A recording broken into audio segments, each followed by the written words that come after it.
name is Dr. Apollo. So today we'll be continue our discussion on our subject.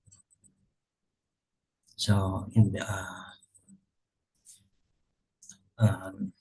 let's focus today on investment between countries resulting from globalization.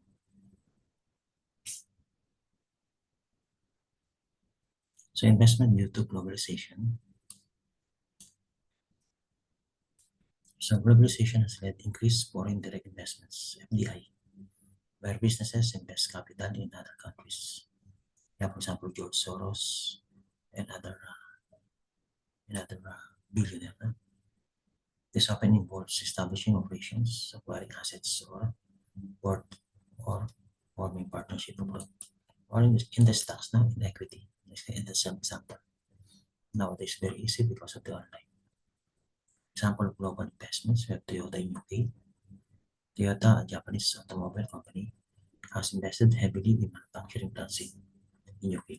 Application provides local jobs, enhances UK automotive sector, allow Toyota to serve European markets efficiently. So this is type of FDI.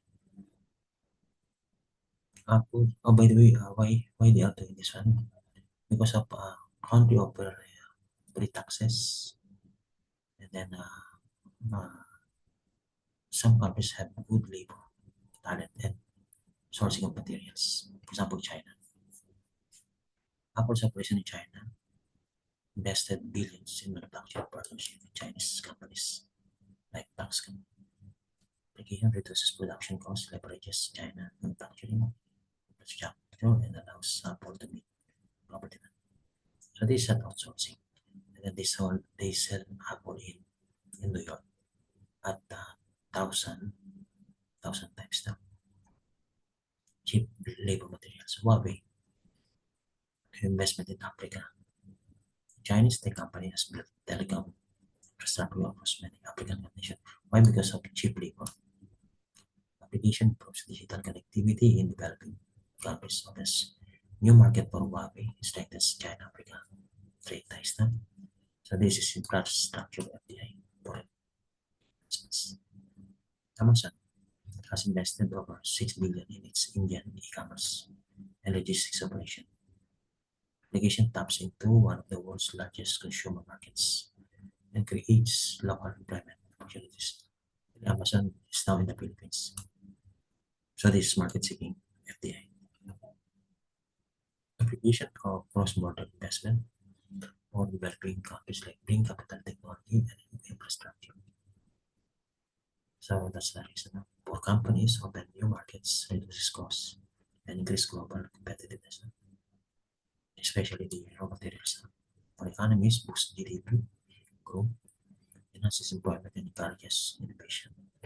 So the income of the country gets larger and larger.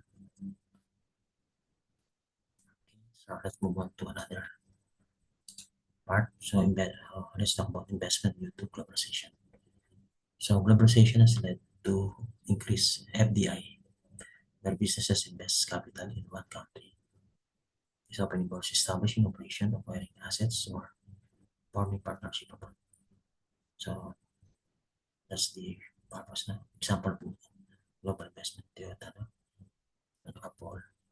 Application provides local jobs and enhance UK, European, FDI. Apple's in China, application reduces production. So Huawei, I think we have discussed it already. Amazon, we have discussed it already. Okay. So these are the example of our topic now. Okay. So definition of global business environment. The global business environment refers to the external forces and conditions that impact how businesses operate internationally. It includes economic, political, legal, technological, cultural, and competitive factors that influence decision making. Example of global business environment, economic factors, inflation and currency fluctuation in Argentina impact pricing strategies for foreign companies like Coca-Cola. Application, multinational companies must adjust pricing sourcing based on local economies. So this is the examples of global business environment. How does it affect them? political and legal factors. For example, Brexit entered trade laws for UK businesses operating in UK. Application businesses need to adapt new tariffs, custom procedures, and trade regulation. Technological factors, the global rise of e-commerce platform like Alibaba, Amazon, has transformed retail and logistics. So this is actually the model, and many companies is following. Actually, during 90s, the companies like Cisco, no, that I remember, they're mimicking the same. Usually, it's done by the American company, and Southeast Asian countries following them. Application companies adopt global digital strategies and invest in cross-border digital infrastructure. Cultural factors. Some for McDonald's alter its menu in India to include due to religious customs. Application.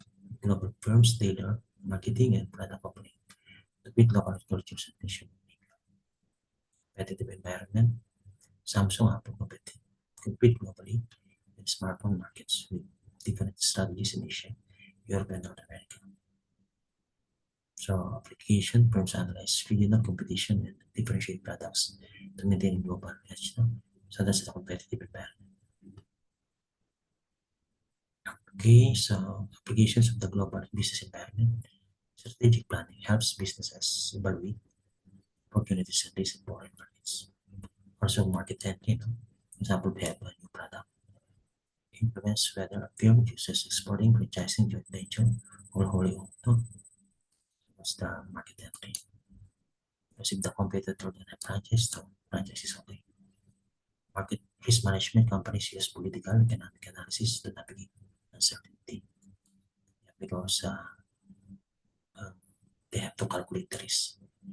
Innovation and adaptation encourages companies to innovate based on global trends and local needs. No? So that's the risk management, innovation. Okay, so that's all for today. So we'll continue our session next meeting. Thank you for having me.